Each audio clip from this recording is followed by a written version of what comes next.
तो hello friends, good morning to all. आज हम पढ़ने वाले हैं जर्नल एंट्री में एक्सपेंसेस और इनकम से रिलेटेड जर्नल एंट्री कैसे की जाएंगी। तो हेडिंग लिखिएगा प्रीपेड। सबसे पहले हेडिंग लिखिएगा एक्सपेंसेस पेड। एक्सपेंसेस पेड क्या होता है? अब बिजनेस है, डेली बेसिस पे कई सारे हमारे खर्चे होते हैं, जैसे सैलरी पे कर रहे हैं, कमीशन पे कर रहे हैं, ऑफिस के खर्चे लग रहे हैं, चाय पानी नाश्ता के खर्चे लग रहे हैं, टेलीफोन एक्सपेंस है, रेंट, ऐसे कई सारे खर्चे हमारे लगते रहते हैं। तो इन एक्सपेंसेस की हम जर्नल एंट्री क्या करेंगे, तो उससे रिलेटेड हम यहाँ पर जर्नल एंट्री करना सीखेंगे। तो मैं लिख रहा हूँ एक्सपेंसेस पेड, साथ साथ लिखते चलेंगे, नोट्स बनाते हुए चलेंगे। एक्सपेंसेस पेड, मैं एक्सपेंसेस को शॉर्ट में लिख रहा हूँ, ठीक। आप लोग अगर पूरा लिखना चाहे पूरा लिखिएगा, एक्सपेंसेस पेड।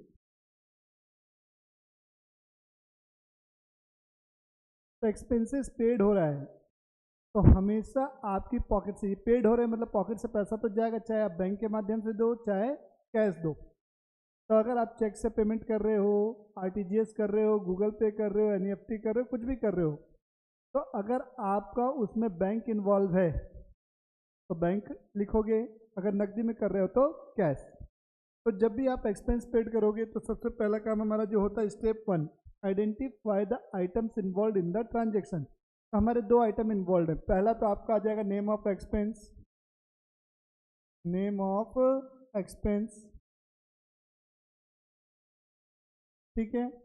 और दूसरी चीज आएगी कैश। अगर कैश में पेमेंट कर रहे हो तो कैश, और चेक से पेमेंट कर रहे हो, गूगल पे कर रहे हो, तो उस केस में आपका बैंक आ जाएगा।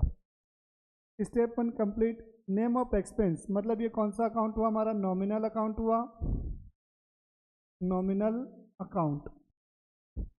नॉमिनल अकाउंट क्या बोलता है? Debit all expenses and losses. तो ये एक्सपेंस इसलिए हमारा क्या हो जाएगा? डेबिट हो जाएगा। तो हम यहाँ लिखेंगे इसके नीचे में डेबिट। अब आपको कैश या बैंक दिख रहा है, कैश या बैंक दिख रहा है, तो हम जब खर्चा पेमेंट करेंगे तो पॉकेट से पैसा क्या होगा? जाएगा। तो यहाँ पर कैश हमारा जाएगा, तो मैं ब्रैकेट में समझने के लिए लिख दे रहा हूँ जाएगा। कैश हमारा नेचर क्या है? कैश का एसेट होती है। एसेट है मतलब कौन सा अकाउंट है? रियल अकाउंट है। पेमेंट गया तो credit, credit what goes out, ये रियल अकाउंट का रूल है। Debit what comes in, credit what goes out. तो ये जर्नल एंट्री हमारी हो जाएगी अब क्या? Expense account debit. Journal entry क्या बनेगी?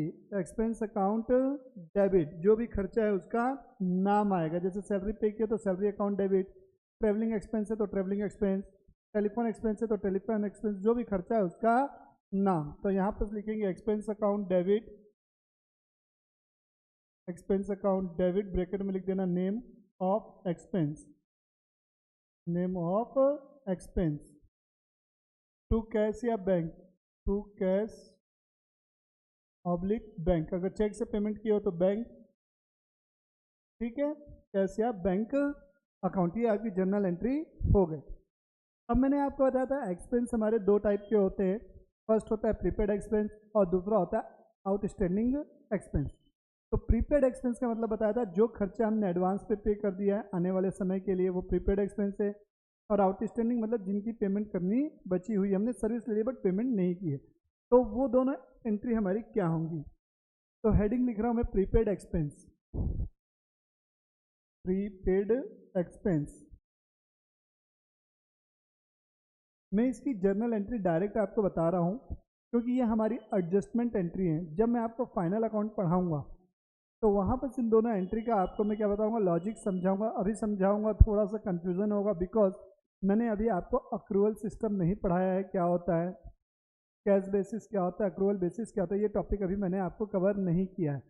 इसलिए ये सारे टॉपिक जब आपकी कवर होंगे तब ये चीज़ें मैं समझाऊंगा तो आपको जल्दी समझ में आएगा। अभी के लिए आप इसको याद कर लेंगे, जब हम फाइनल अकाउंट पढ़ेंगे तो इसका डिटेल रीजन के साथ में पढ़ेंगे। तो अभी लिखिएगा प्रीपेड एक्सपेंस की journal entry, prepaid expense account debit, prepaid expense account debit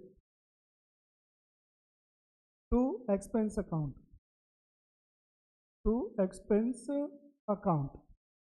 expense account मतलब यहाँ पर जो भी आपका एक्सपेंस वर्ड आपको दिख रहा है, यहाँ पर भी एक्सपेंस दिख रहा है, ये यहाँ पर एक्सपेंस दिख रहा है, तो इस एक्सपेंस में क्या लिखोगे? जो भी खर्चा है उसका नाम। तो यहाँ पर क्या लिखोगे? जो भी खर्चा है उसका नाम लिखोगे आप। यहाँ पर लिख रहा हूँ मैं name of expense, name of expense. For example prepaid rent, prepaid ₹2000, rent prepaid या पेड इन एडवांस भी लिख सकते हो, कोई दिक्कत नहीं। प्रीपेड ₹10,000, रेंट प्रीपेड ₹10,000 हमने रेंट एडवांस में दिया हुआ है। तो इसकी जर्नल एंट्री क्या होगी? प्रीपेड एक्सपेंस था तो प्रीपेड एक्सपेंस की जगह उस एक्सपेंस का नाम, तो एक्सपेंस का नाम क्या है यहाँ पर? रेंट।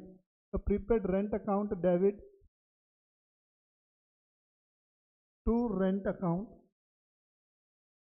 टू रेंट अकाउंट, ये हमारी जर्नल एंट्री हो गई। अब सेम चीज़ होगी आउटस्टैंडिंग एक्सपेंस के लिए, लिख लीजिएगा यहाँ तक। चलिए हो गया। तब आते हैं हम आउटस्टैंडिंग एक्सपेंस पे, तो लिखिएगा आउटस्टैंडिंग एक्सपेंस, आउटस्टैंडिंग एक्सपेंस।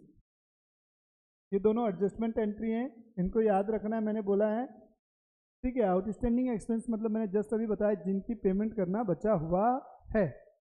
तो expense account debit, expense account debit to outstanding expense account, to outstanding expense account, expense account debit to outstanding expense account, ये हमारी जर्नल एंट्री होगी। क्लियर हो गई चीज़ें। अब एग्जांपल के तौर पे सैलरी आउटस्टैंडिंग है, क्या आउटस्टैंडिंग है? सैलरी आउटस्टैंडिंग है। अब मैंने लिखा है सैलरी आउटस्टैंडिंग ₹2000, 2000 रुपये की सैलरी आउटस्टैंडिंग है। तो यहाँ पर जहाँ भी एक्सपेंस वर्ड आया है तो मैंने बताया था उस एक्सपेंस की जगह पे क्या लिखेंगे? उस खर्चे का नाम लिखेंगे। तो यहाँ हमारा खर्चा क्या है? सैलरी। तो आप यहाँ पर क्या लिखेंगे? Salary account debit, salary account debit to outstanding salary account, to outstanding salary account, ये हमारी जर्नल एंट्री होगी। प्लीज़ नोट डाउन कर लेंगे इनको, ये हम फाइनल अकाउंट में डिटेल से पढ़ेंगे। इसी सीरीज में मैं आगे बढ़ रहा हूँ। एक्सपेंस के बाद इनकम, तो लिखेंगे income received, income received, income received. जैसे बिजनेसमैन है, अब बिजनेसमैन ने बैंक में पैसे जमा करके रखे हैं तो वहाँ से ब्याज मिलेगा, ये इसके लिए इनकम है। किसी कंपनी में इन्वेस्ट करके रखा हुआ है, शेयर वगैरह खरीदे तो वहाँ से डिविडेंड मिल सकता है। मान लो कंपनी का काम ब्रोकरेज वगैरह का है, कमीशन वगैरह का है, कमीशन मिल गया। तो इस टाइप से उसे कुछ कुछ इनकम होती रहेंगी। तो कोई भी इनकम मिलेगी तो या तो नकदी में मिलेगी कैश में, या मुझे बैंक अकाउंट में मुझे मिल जाएगी। तो इस केस में आपका क्या? तो यहाँ पर लिखेंगे, दो एरो बना लेंगे यहाँ पर, इसकी जर्नल इसके दो एरो बनाओ पहले। तो सबसे पहले लिखोगे आप इनकम रिसीव्ड हो रही है मतलब पैसा आएगा, तो पहला मैं लिख रहा हूँ कैश या बैंक, कैश या बैंक। दूसरी चीज आएगी नेम ऑफ इनकम, लिखते चलेंगे name of income, name of income. Cash का नेचर क्या है? एसेट है, एसेट है। कौन सा अकाउंट हुआ? रियल अकाउंट हुआ, तो पैसा आएगा इसलिए debit, cash account debit. Name of income, income मतलब क्या? Nominal account. कौन सा अकाउंट होगा ये हमारा? नॉमिनल अकाउंट हो जाएगा, लिखेंगे nominal account, nominal account. Credit, rule apply करेंगे, credit all income profit and gains. तो जर्नल एंट्री क्या हो जाएगी? कैश अकाउंट या बैंक अकाउंट डेबिट, कैश या bank account debit to name of income, income account लिख दो, इनकम अकाउंट, ब्रैकेट में उस इनकम का नाम। जैसे मुझे इंटरेस्ट मिला तो cash account debit to interest account, commission मिला cash account debit to commission account, ऐसा ये सारी एंट्रीज आपकी हो जाएंगी। तो इनकम मैंने बताया था दो टाइप की इनकम होती हैं, जैसे खर्चों के दो टाइप बताया था वैसे इनकम के भी दो टाइप होते हैं। पहला हो गया मेरा प्रीपेड था वहाँ पर एक्सपेंस में, तो यहाँ कौन सी इनकम है? Accrued income. और दूसरी होती है अनअक्रूड इनकम। अक्रूड मतलब मैंने सर्विस दे दिया है पर मुझे पैसा नहीं मिला है, राइट टू रिसीव है मेरा, लेने का अधिकार है पर अभी तक मुझे मिला नहीं है। दूसरा है अनअक्रूड इनकम। अनअक्रूड मतलब मुझे क्या हुआ, पैसा तो मिल गया है पर अभी तक मैंने सर्विस नहीं दी है, तो यहाँ बस लिखेंगे अक्रूड इनकम। ये भी आपको एंट्री याद रखनी है, जब मैं फाइनल अकाउंट पढ़ाऊंगा तो डिटेल में बताऊंगा, बिकॉज ये एडजस्टमेंट एंट्रीज हैं बेटा, बहुत इंपॉर्टेंट होती हैं, इनको स्टार बना के रख लेंगे जब पढ़ेंगे तो। Accrued income, accrued income, accrued income, तो लिखेंगे इन accrued income account debit, accrued income account debit to income account, to income account. तो जहाँ जहाँ मैं इनकम वर्ड यूज़ किया हूँ, जैसे यहाँ इनकम आया, यहाँ इनकम आया, तो हमें यहाँ पर क्या करना है, उस इनकम का नाम लिखना है, उस इनकम का नाम लिखना है। जैसे मान के चलते हैं मेरा क्या है, इंटरेस्ट अक्रूड है, इंटरेस्ट अक्रूड है, इंटरेस्ट अक्रूड ₹10,000। मुझे क्या हो गया, 10,000 रुपये की इंटरेस्ट की इनकम हो गई है पर अभी तक मिली नहीं है, तो इनकम क्या हो जाएगी, जर्नल एंट्री। तो accrued interest account debit, accrued interest account debit to income लिखा, इनकम कौन सी है, इंटरेस्ट की है, तो इंटरेस्ट अकाउंट, ये मेरी जर्नल एंट्री होगी। क्लियर हो गई चीज़ें यहाँ तक की, ओके। अब मेरी दूसरी जो जर्नल एंट्री है, इसी में अनअक्रूड इनकम की है, किसकी है, अनअक्रूड इनकम। तो अनअक्रूड इनकम क्या लिखेंगे, अनअक्रूड इनकम, अनअक्रूड इनकम,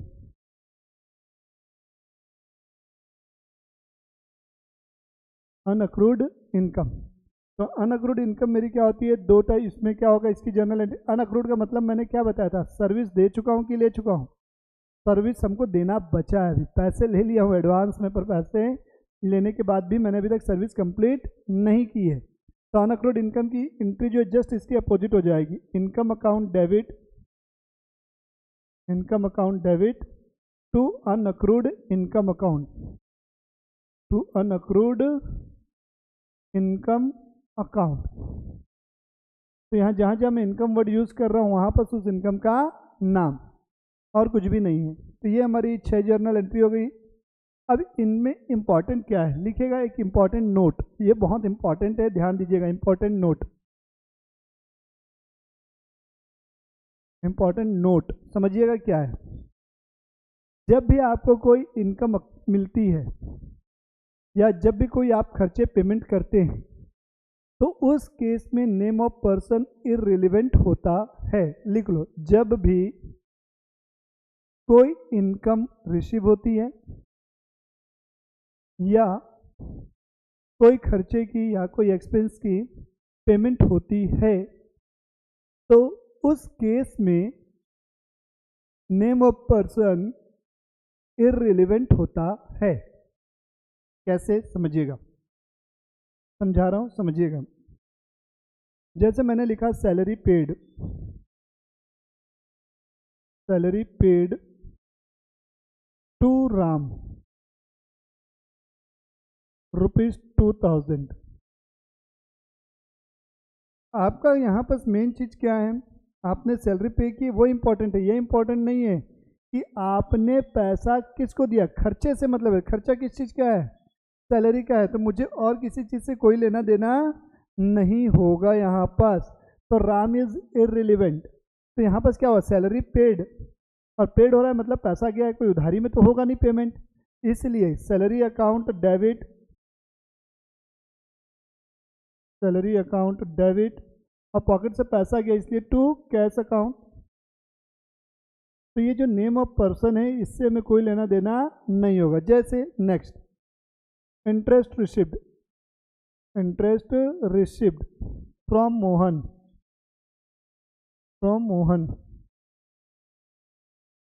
तो नेम ऑफ मोहन से हमें कोई लेना देना नहीं, हमें इंटरेस्ट रिसिव्ड हुआ, इंटरेस्ट रिसिव्ड हुआ मतलब मेरे पास पैसा आया, कैश आया, तो कैश अकाउंट डेबिट, किस वजह से आया, उस इनकम का नाम क्या है, इंटरेस्ट है, तो यहाँ पर लिखोगे टू इंटरेस्ट अकाउंट। तो ये सब गलतियाँ हो जाती हैं, सैलरी पेड टू राम लिखा है तो सैलरी टू राम लिख देते हैं, जो कि गलत है। ऐसा कभी जीवन में नहीं होगा, ध्यान रखेंगे, इंपॉर्टेंट नोट था, इसको लिख लीजिएगा। 200% मेरी गारंटी है आप लोग यहाँ गलती करेंगे। Please come to the next. अब आप लोग क्या करते हैं, जो भी गुड्स आपने परचेज किए हैं आप उसे अपने पर्सनल यूज़ के लिए भी रख सकते हैं। जैसे मेरी एक किराना दुकान है, उसमें से 2 लीटर तेल मैंने घर के लिए निकाल लिया, तो उसके लिए ऐसे पॉकेट से पैसे निकाल के गले में तो नहीं डालूंगा ना, तो इसे बोला जाता है ड्राइंग ऑफ गुड्स। क्या बोला जाता है इसे? Drying of goods. तो लिखिएगा ड्राइंग ऑफ गुड्स की entry, drying of goods, drying of goods. Drying of goods, business से आप पर्सनल यूज़ के लिए पैसे या गुड्स निकालते हैं तो उसे हम क्या बोलते हैं? ड्राइंग बोलते हैं। तो यहाँ पर मैं अगर गुड्स निकाल रहा हूँ उस केस में क्या, जब भी मैं गुड्स निकालूंगा, जब भी आपका कोई गुड्स वर्ड यूज आएगा तो वहाँ हमेशा परचेज लिखेंगे, क्योंकि खरीदा हुआ माल मेरा क्या हो रहा है? कम हो रहा है, तो उसे हम परचेज से माइनस कर देंगे। मान लो 10 लाख का माल खरीदा था, 1 लाख रुपए का माल मैंने पर्सनल यूज़ के लिए निकाल लिया, तो बिजनेस में स्टॉक कितने का दिखेगा? 10 का था, 1 चला गया, 9 का दिखेगा। तो इसलिए हम परचेज को 1 लाख रुपए से कम करेंगे। तो जब भी गुड्स दिखे परचेज वर्ड यूज करेंगे। तो ड्राइंग ऑफ गुड्स, तो इस केस में 2 आइटम आएंगे। पहला आइटम आएगा ड्राइंग और दूसरा आइटम आएगा आपका गुड्स के लिए मैं यूज कर रहा हूं purchase word. Purchase word, purchase को हम क्या मानते हैं? एक्सपेंस मानते हैं। एक्सपेंस हमारा कम हो रहा है कि नहीं? पहले परचेज किए थे 10 लाख का, अब उसमें से 1 लाख का माल हम पर्सनल यूज़ के लिए निकाल लिए, तो परचेज अब कितने की दिखेगी? 9 लाख, यानी कि एक्सपेंस 1 लाख रुपए से आपके कम हो रहे हैं। तो यहाँ पर परचेज आपकी कम हो रही है, तो परचेज कम होगी तो क्या होगा? मॉडर्न अप्रोच, खर्चे कम होते हैं, हम क्या करते हैं? क्रेडिट करते हैं। या दूसरे शब्दों में आप ये समझो, परचेज मतलब स्टॉक है, आप क्या निकाल रहे हो? गुड्स निकाल रहे हो, मतलब स्टॉक है। स्टॉक बिजनेस से जा रहा है, स्टॉक आपकी क्या होती है? एसेट होती है। अब बिजनेस से स्टॉक फ्लो कर रहा है, बाहर जा रहा है, तो real account credit what goes out. चाहे आप मॉडर्न अप्रोच पकड़ो चाहे ट्रेडिशनल अप्रोच पकड़ो, परचेज आपकी क्रेडिट होगी। तो यहाँ पर expense nominal account credit, nominal account भी समझ लो, यहाँ क्रेडिट भी लिख लो, या यहाँ लिख सकते हो डिक्रीज इन एक्सपेंस, इसको हटा के। एक्सपेंस डिक्रीज हो रहे हैं इसलिए हम इसको क्या कर रहे हैं? क्रेडिट कर रहे हैं। ड्राइंग ऑलवेज डेबिट होती है, लिख लेना, ड्राइंग हमेशा डेबिट होगी, कभी भी क्रेडिट नहीं होगी। ये बहुत इंपॉर्टेंट चीज बता रहा हूँ, लिख लेना। ड्राइंग पर्सनल अकाउंट है, बिजनेस लेने वाला है, खुद अपने पर्सनल यूज के लिए ले रहा है, डेबिट द रिसीवर। समझ में आ रही है चीजें? ड्राइंग आपका पर्सनल अकाउंट में आता है, रिप्रेजेंटेटिव पर्सनल अकाउंट होता है।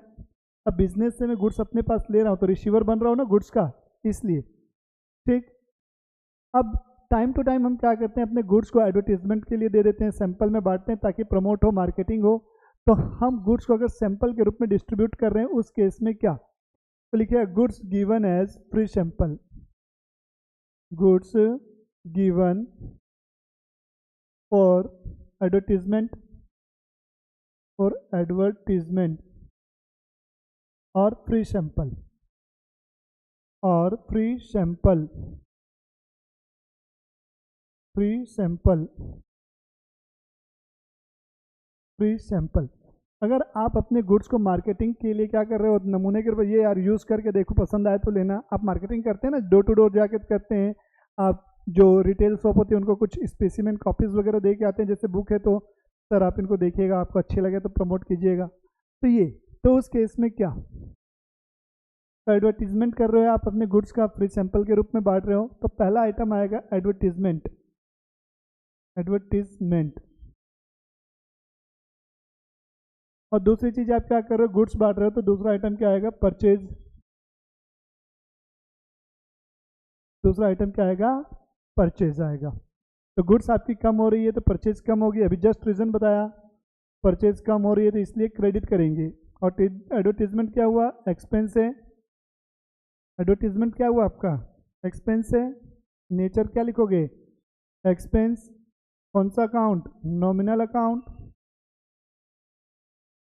तो नॉमिनल अकाउंट हुआ इसलिए इसको आप क्या करेंगे? डेबिट करेंगे। ठीक है, तो जर्नल एंट्री क्या लिखोगे आप इसकी? Advertisement expense account debit to purchase account. Journal entry क्या बनेगी इसकी?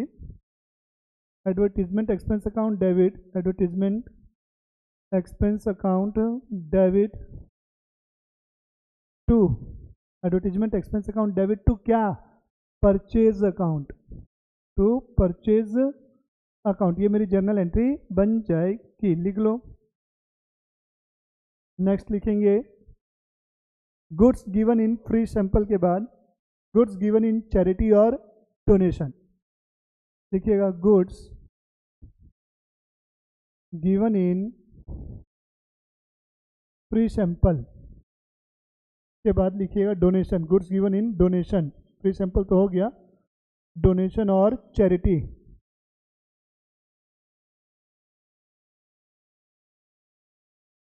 डोनेशन और चैरिटी में अगर आप अपने गुड्स को बांट रहे हैं उस केस में क्या? तो यहाँ पर सबसे पहले आपके दो आइटम आएंगे। पहला आएगा डोनेशन या चैरिटी, खर्चा है ये डोनेशन। दूसरा क्या आ जाएगा, इसी में ऑब्लिक करके लिख लो, डोनेशन या चैरिटी। दोनों का मतलब अपन सेम ही समझेंगे। आप गुड्स दे रहे हो, तो मैंने बताया था गुड्स आपके बिजनेस से क्या हो रही है, बाहर जाएगी, बाहर जाएगी। और गुड्स के लिए हम क्या यूज़ करते हैं? परचेज वर्ड यूज़ करते हैं, इसलिए यहाँ पर क्या लिखोगे? परचेज।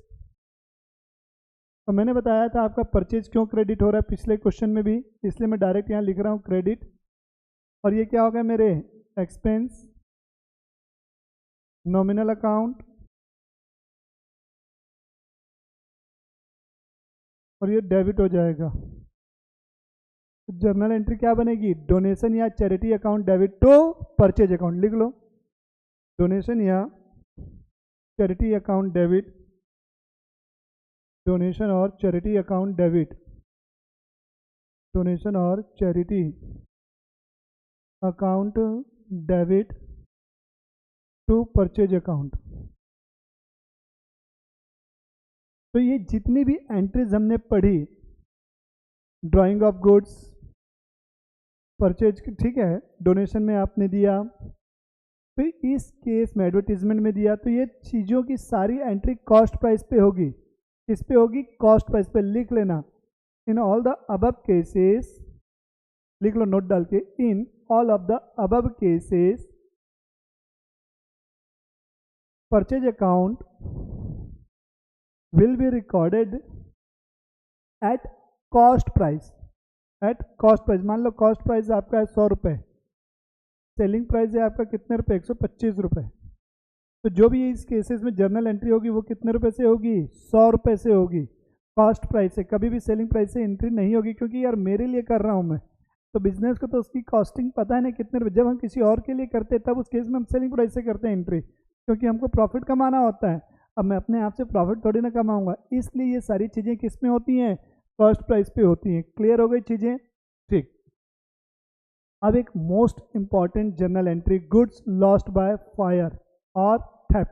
हमारी गुड्स चोरी हो गई या जल के राख हो गई, किसी ने फैक्ट्री में आग लगा दी, ठीक है, जलन में, तो हो सकता है। तो लिखिएगा गुड्स, बहुत इंपॉर्टेंट है, गुड्स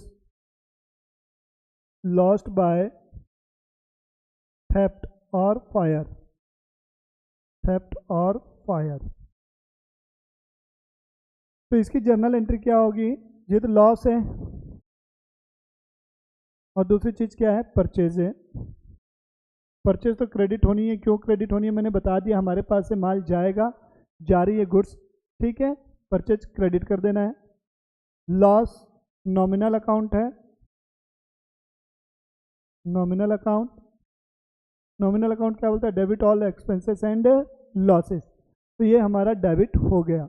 अब इसकी जर्नल एंट्री आप करेंगे, तो जर्नल एंट्री क्या बनेगी इसकी?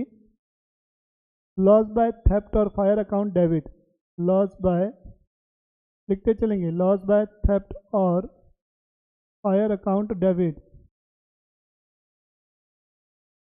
To purchase account, to purchase account, to purchase account लिख लेंगे।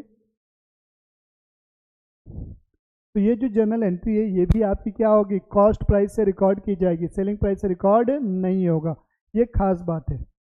अब इसमें जो ट्विस्ट आएगा मैं समझा रहा हूँ, इस ट्विस्ट क्या हो सकता है। मान लो सेम क्वेश्चन है, गुड्स लॉस्ट बाय थेफ्ट और फायर ₹10,000, क्या लिख दिया ₹10,000। समझिएगा, ये इसके बारे में मैं अब डिटेल से समझा रहा हूँ। ये तो जर्नल एंट्री हो गई आपकी। सपोज ये गुड्स हमारी इंश्योर्ड थी, मतलब हमने इसका इंश्योरेंस करवाया हुआ था।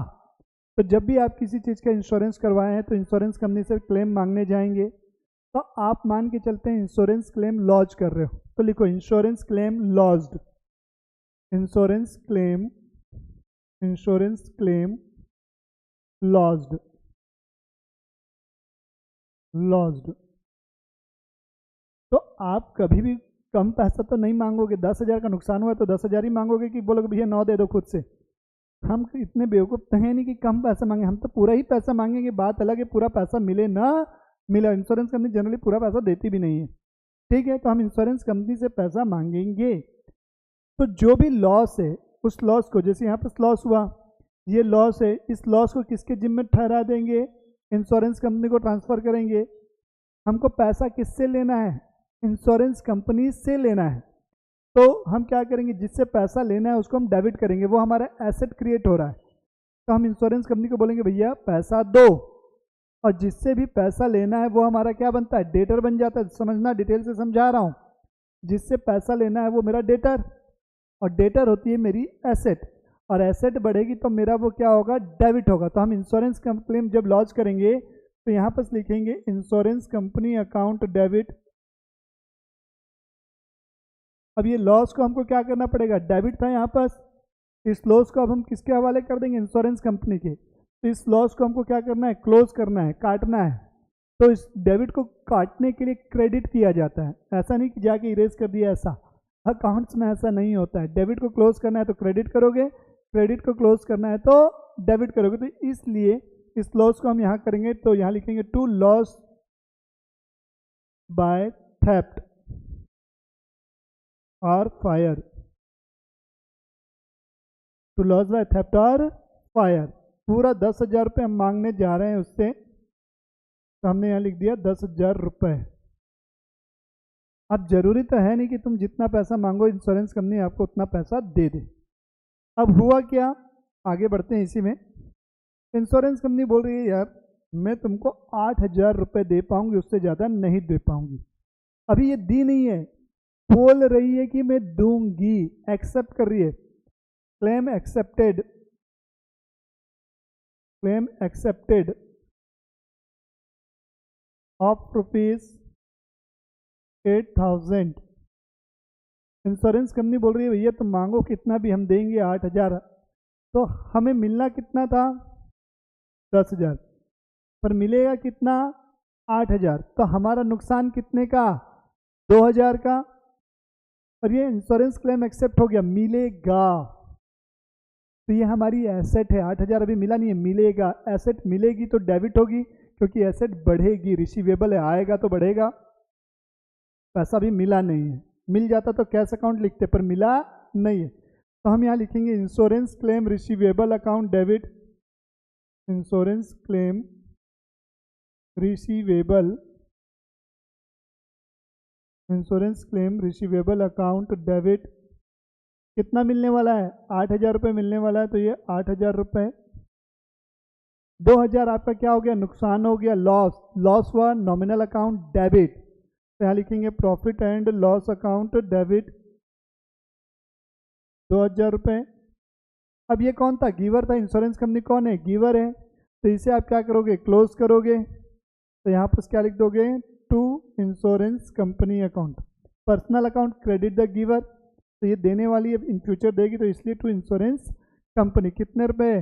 दोनों का टोटल कितना रुपए? 10,000 रुपये। तो ये मोस्ट इंपॉर्टेंट जर्नल एंट्रीज थी, इसको प्लीज़ नोट डाउन कर लेंगे। नेक्स्ट वीडियो में हम पढ़ेंगे कुछ मिसलेनियस खर्च, मिसलेनियस जर्नल एंट्री मुश्किल से 10-12 बची होंगी, उसको एक वीडियो में अपन कंप्लीट करेंगे। तब तक के लिए बाय बाय, मिलते हैं नेक्स्ट वीडियो में।